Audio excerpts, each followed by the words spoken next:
It is the John Canzano Show. It is brought to you by Zeke's Pizza, best selection of pizzas and local Northwest craft beers. Visit Zeke'sPizza.com for more. Follow John on X, John Canzano BFT, John Canzano on Blue Sky. Oh, my voice. Voice is about 5 minutes from being done. I'll do the talking here. Hey, first thing, can I make a suggestion? Yeah. All right, your guest that precedes me every Tuesday. Yeah, Danny Kelly. And the barge, which I love that concept. I'm going to get my graphics team. I have a graphics team, and I'm going to get them on making the barge a little more branded to the Puck Sports. Perfect. It needs to be Puck Sports on the side of that barge. Come on. I know. Well, listen, it's a one-man shop over here. I don't have the video skills to do all of that. I had to search on the internet so I could just find the stupid barge sound. And then everyone's like, people. It's not a barge, it's a tanker ship. It doesn't matter. It's just the sound. I love it, man. Look, we got a lot to talk about. We got to catch up on a bunch of things. Tons. Yeah, if I miss anything, we'll go through it. Here, I'm going to talk about, Oregon semifinals. We talked last week about Ann McCoy. I talked to her this past week, get her thoughts on the assistant pool. I want to bring up, you had a great mailbag question from Scott Murphy. That I want to bring up as well, and then some thoughts on Kalen DeBoer and Ryan Grubb. Let's start first with Oregon. How just surprised were you to see that? Well, it was a knockout. It was just like watching Mike Tyson get knocked out, right? And you're just not used to seeing it. This is the number one team in the country. And look, there were a lot of people that thought Ohio State would beat Oregon.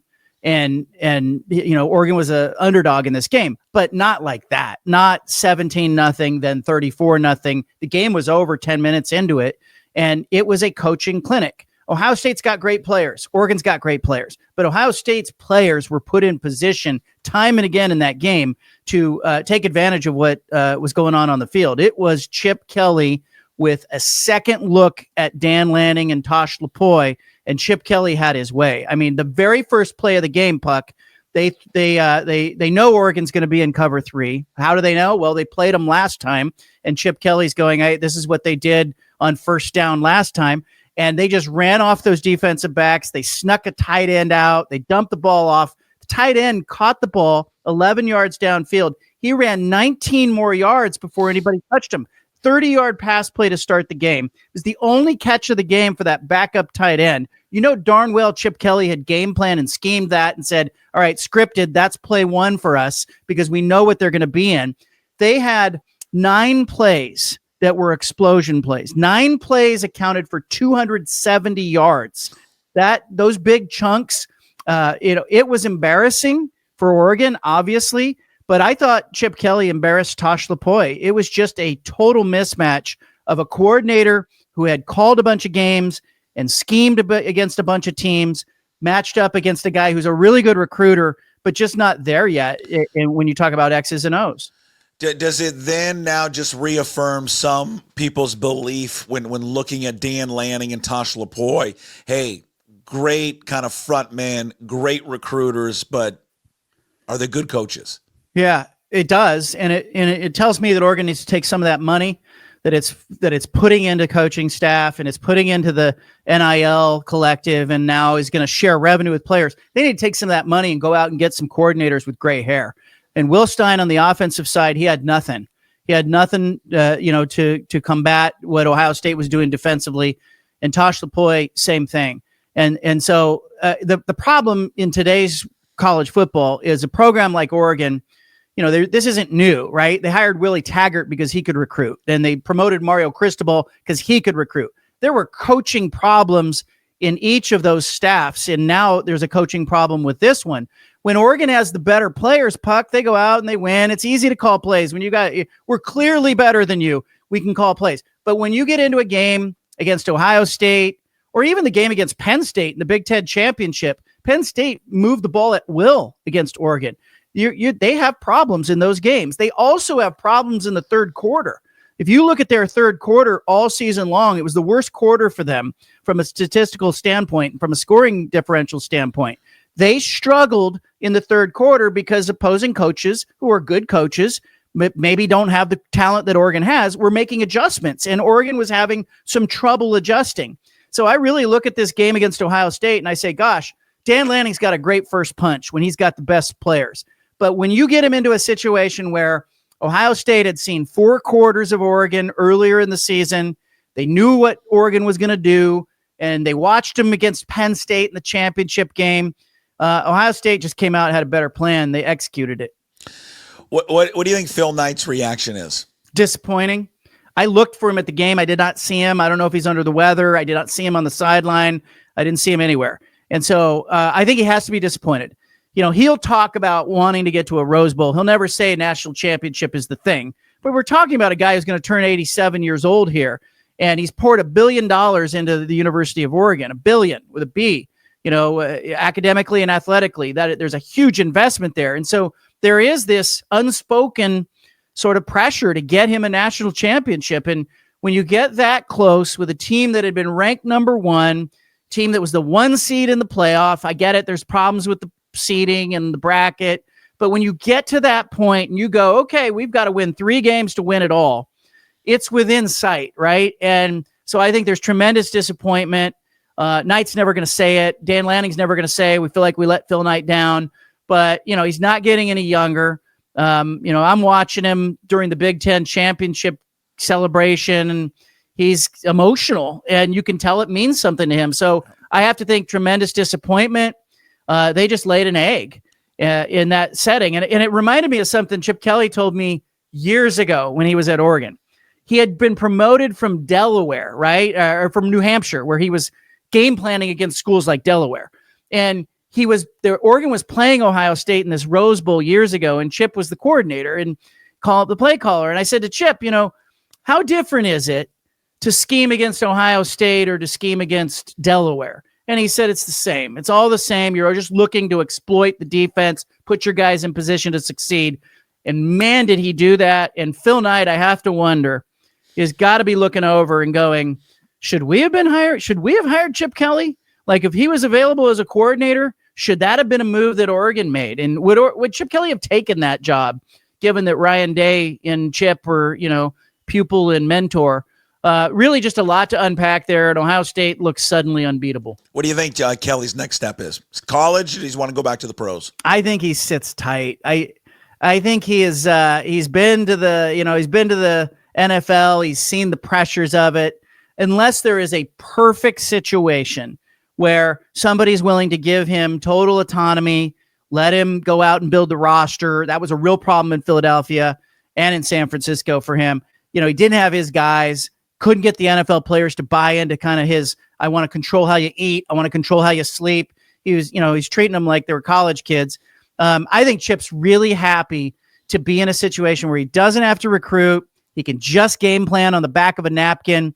I messaged with him when he left UCLA, and I said, you get to go be happy and call plays again. And he's like, and he alluded to the fact that I had left the newspaper, and he goes, you get it. Like, you get like the having the autonomy and doing what you love to do is important. So I think Chip's going to sit tight there. I do find it interesting that Ryan Day is now coming out and saying, well, in the last couple of weeks, I've had a better opportunity to do more of the actual game planning. So he's trying to take a little bit of the credit there. But no question, Ohio State's investment in those coaches is on both offense and defense has really paid off for them. Yeah, they were phenomenal. I mean, that Jeremiah Smith guy is just a freak. I mean, It's unbelievable just how young he is and just how dominant he was in that game. Hey, switching over to Washington State, you had that fantastic sit-down interview with Ann McCoy. You released it, and that whole background with the Board of Regents on Christmas Eve or Christmas Day. Yeah, Christmas Eve. Well, nice little present. It was a nice little present. I talked to her last week, and she told me when sitting down interviewing her, she said, throughout the interview that $4.5 million was going to be placed in the assistant pool. Again, that was something that we talked about. Wow. It had gone from, I think, 5.9. It was going to drop down to 4.5. It was going to drop down even further. Part of the reasons and kind of the disconnect that the Board of Regents and the president and the athletic department had with the football coaches. But she said, no, it's going back to $4.5 million. What does that tell you about maybe their investment now back into the football program? Yeah, it's huge because now you can go out and you're talking to a different class of assistant and you're talking about retention. And that was a real problem that Jake Dickert had. I still am concerned about the alignment, right? I had a couple of athletic directors, Power 4 ADs, who read that piece on Christmas Eve and reached out. One called me and said, man, they have no alignment there. Alignment is so important. And what we're talking about is this congruency of vision that starts with the regents. And I really do think the regents at Washington State get it. I spoke to a number of them, got one to talk on the record, and they get it. They understand that there's an enrollment crisis going on across universities nationally. And Washington State needs more students coming out of high school to pick Washington State. And so how do you do that? Part of it is the athletics brand. And so the regents get that an investment in football in particular helps kind of raise the brand and make Washington State look a little more appealing. And so the regents are on board with that investment. They are now going to hire a president. They're in the final stages of picking the president. It becomes critical that they know has to share that vision. For whatever reason, Kirk Schultz, the sitting president of Washington State, has taken a left-hand turn when it comes to athletics. He used to be viewed as this guy who was pro-athletics. He's on board. He gets it. Look what he did at K-State. And all of a sudden, for reasons that are puzzling, he doesn't seem to be in alignment with his regents. He wants to be known. Maybe it's a legacy play. He says he wants to be known as the guy who pushed backs. He told Jake Dickert in their big, argument or a professional discussion that they had. He told him, I'm okay being the president that right sizes athletics. Like, nobody's saying that. There's no president at a Power 4 school that's saying that right now. And so it's a strange position for Kirk Schultz, who is a lame duck. Who, as a lame duck, you're supposed to be out here spending like a drunken sailor, right? Leave it for the next guy. Instead, he's over here. He's gone fiscally responsible to the point where he didn't tell his AD you had $2, $4, maybe even $6 million in potential money to plan for. And Ann McCoy, and I thought you asked her all the right questions. To her credit, Ann McCoy is in alignment with the regents. So they've got to get that president in alignment. And to your point, the investment that they're saying they're going to make with these assistant coaches, it helps you get better coaches. It helps you retain those coaches because you can say to them now, hey, you don't have to be looking for your next job in week 8 of the season. And I think that was a huge distraction for Washington State this year. They were sitting there at, 18 in the poll and 8-1 and talking about the playoff. And their president is talking about, we're going to cut your salary pool for your assistants to $3.9 million.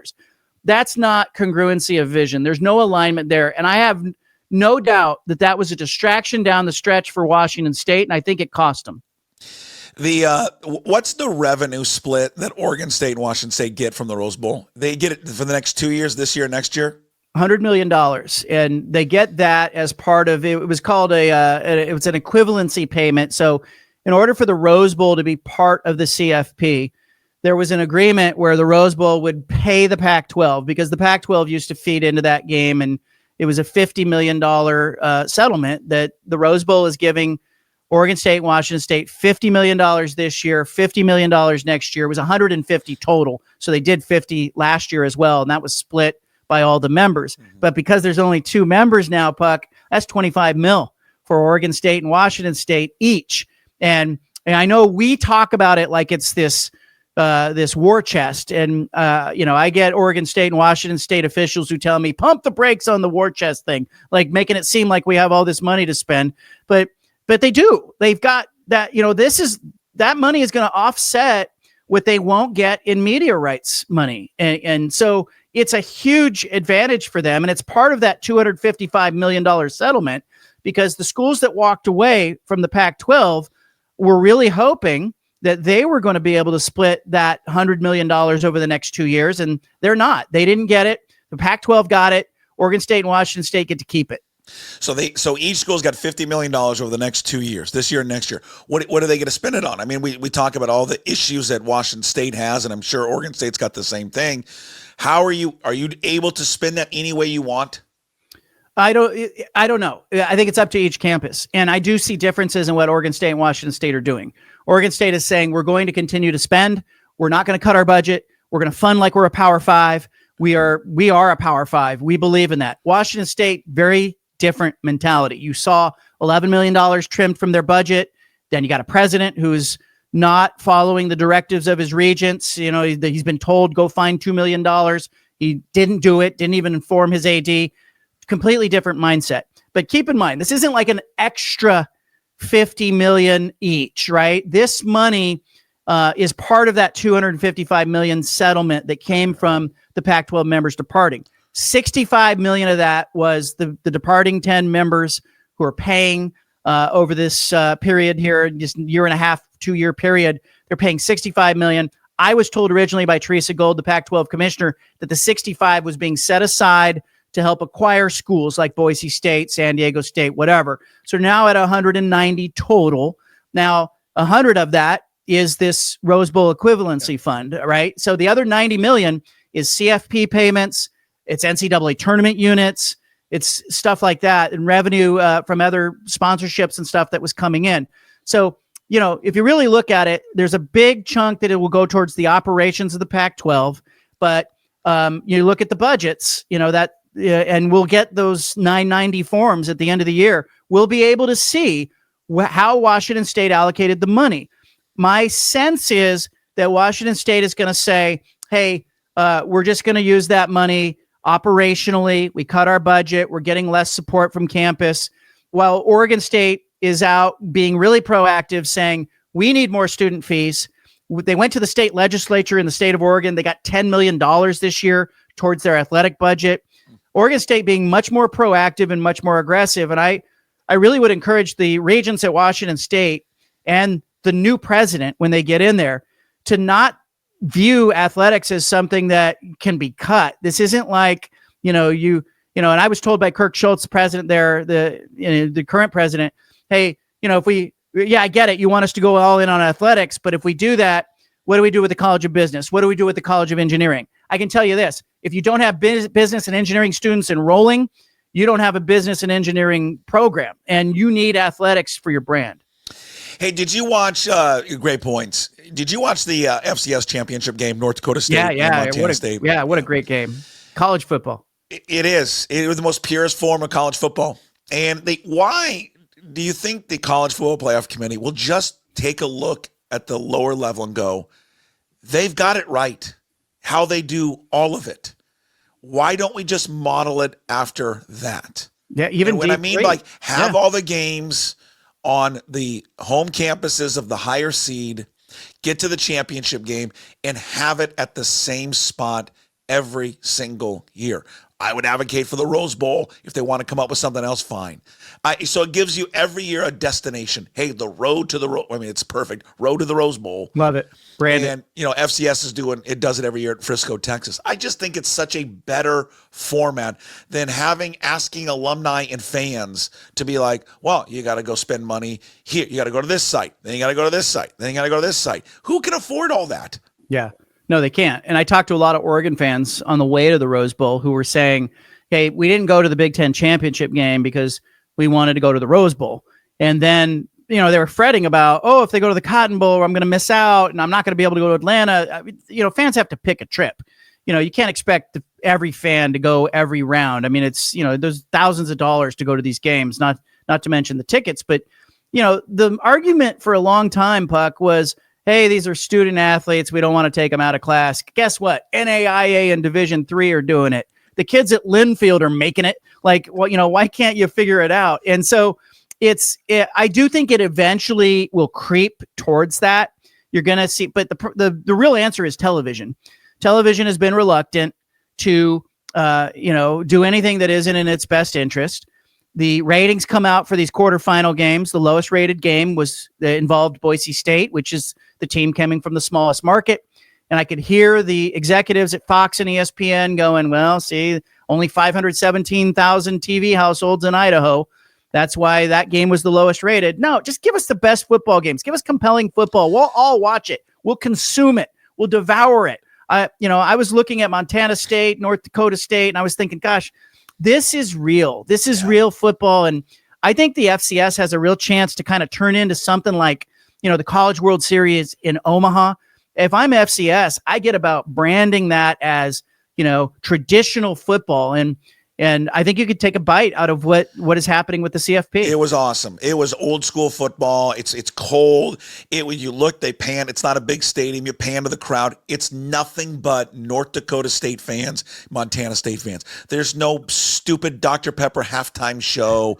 There's no pomp and circumstance. There's no BS. It was just football.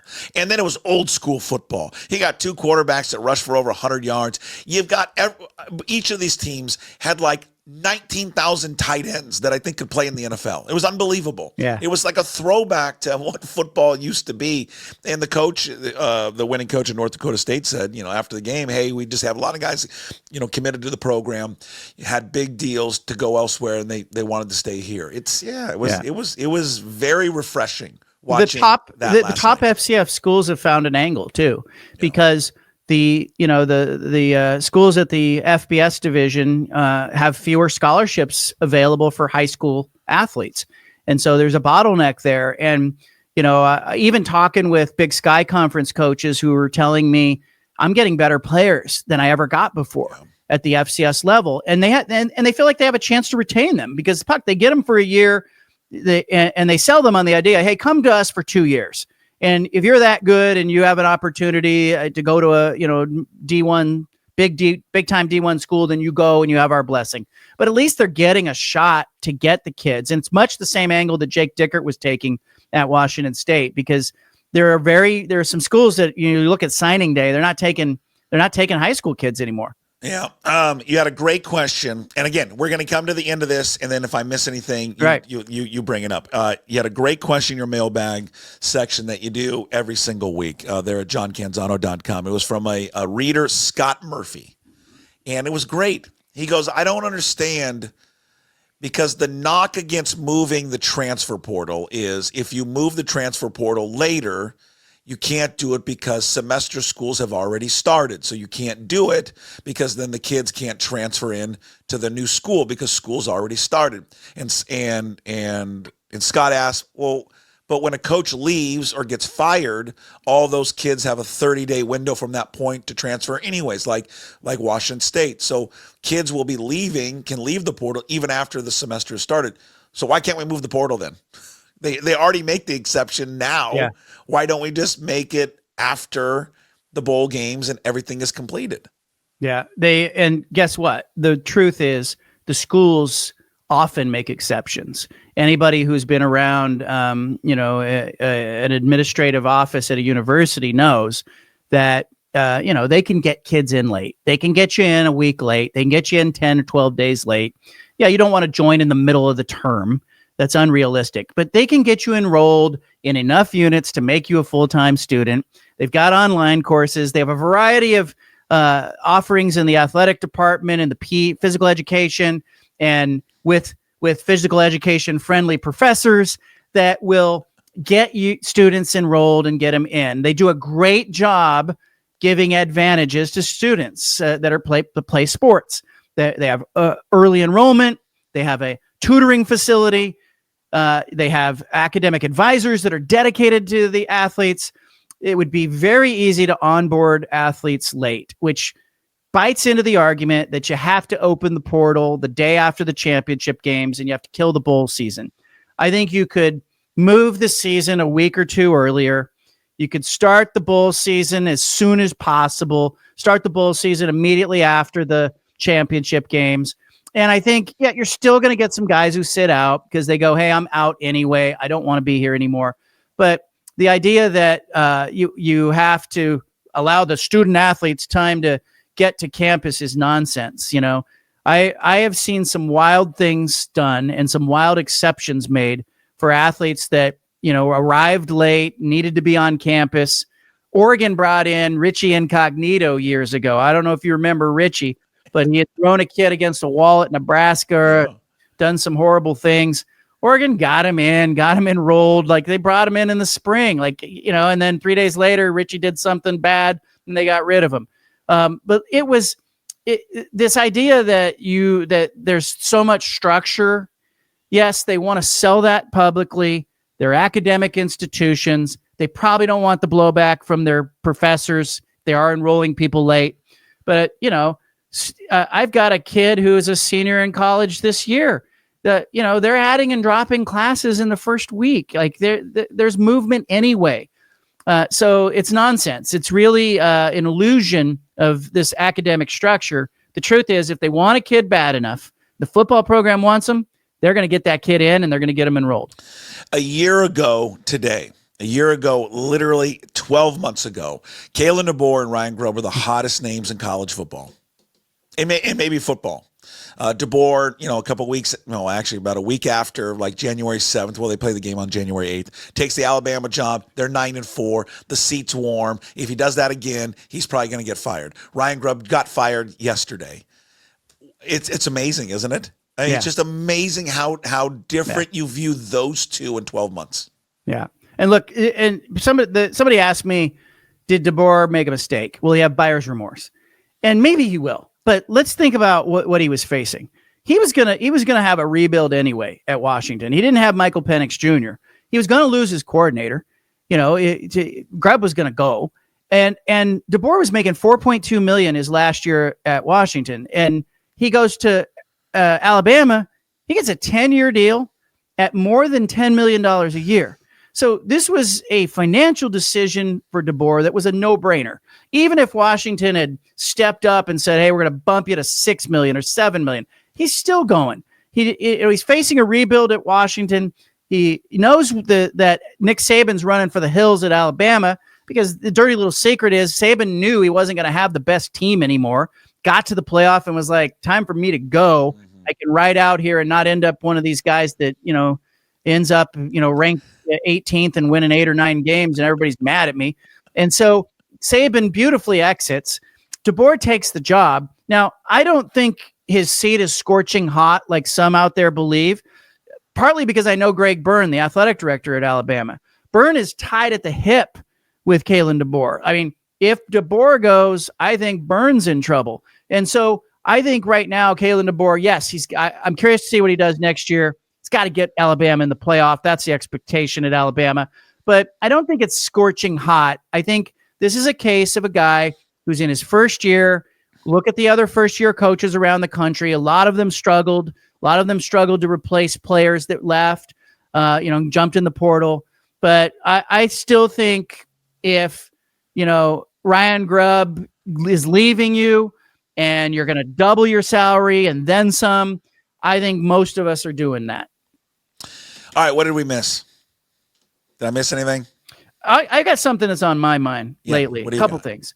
One, how is Oregon State and Washington State, the identity and their approach to spending, so dramatically different? I'm going to dive into that. So look for something from me on that. Like, how are why is this an apples and oranges thing? Yeah. These two schools are in the same predicament, and yet one of them is acting like, hey, full throttle ahead, and the other's going, we don't have the money. Like, why? What happened there?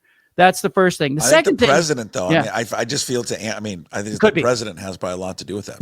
And I think Kirk Schultz didn't like that Jake Dickert circumvented his authority. Yeah. He went to the regents, and the regents suddenly said, give him the money. And then there was some foot shuffling that happened after that. All right. Second thing is the Mountain West Conference. Anybody else find it interesting that they added Northern Illinois? Doesn't make sense to me. It makes no sense. When did that happen? They're coming in football, right? They're coming in. They want them for football. So why are they adding Northern Illinois? From a media rights standpoint, you can't make enough to justify the travel. It's a loser. So it's curious to me, and it's got me really thinking about UNLV. And maybe, just saying, maybe UNLV isn't as ironclad to the Mountain West as those, a lot of us have been told, because it really does feel like a defensive move to me from the Mountain West. So my eyes on that, and my spidey senses are firing. Okay. Go to johncanzano.com. There's a fantastic story he tells about a teacher back in high school. I mean, it was fabulous. And I just thought I wanted to get up. I read it this morning and I stood up from my desk and kind of applauded the teacher. Yeah. I mean, because you're right. You can't do that nowadays. No way. But I'm like, damn right, man. He laid hands on a student, folks. Yeah, he damn laid right. hands. But then you have a survey for people to take place. So if you are a member there and a subscriber to johncanzano.com, go there and take that survey. So thanks, Puck. Doing the Lord's work. Take care of your voice, man. Well, you're sick for a week, and then yesterday was the first day of middle school basketball practice. What are you saying? You're shouting? Well, no, but I'm not. Yeah, I'm not yelling at the kids, but I'm yelling, not screaming, but yelling to this is what we're, first practice. Or we're introducing all of these different drills to them, and halfway through, and I'm like, I turned to Doug, who's our assistant. I'm like, my voice is done already. Yeah, you got to be careful, and people don't know it's a job hazard, and you know this from all your years of doing this. But if you're not careful, tomorrow will be worse. So don't talk to Puck. Don't make him speak after the end of the show. You need to rest. Okay. That's what I'm going to do. Bourbon and honey. And rest. You didn't hear the rest part. You went right to bourbon. Yeah, well, it's kind of the same thing. All right. John, you're the best. We'll talk to you soon. Thanks, buddy. There he is, John Canzano, johncanzano.com, brought to you by Zeke's Pizza, best selection of pizzas, local Northwest craft beers. Visit Zeke'sPizza.com. Follow John on X, John Canzano, BFT. On Blue Sky, it's John Canzano. Again, all of his work up at johncanzano.com. That episode will be up on YouTube later, as well on all major podcast platforms, Apple, Spotify, wherever you find your podcast, of course, pucksports.com.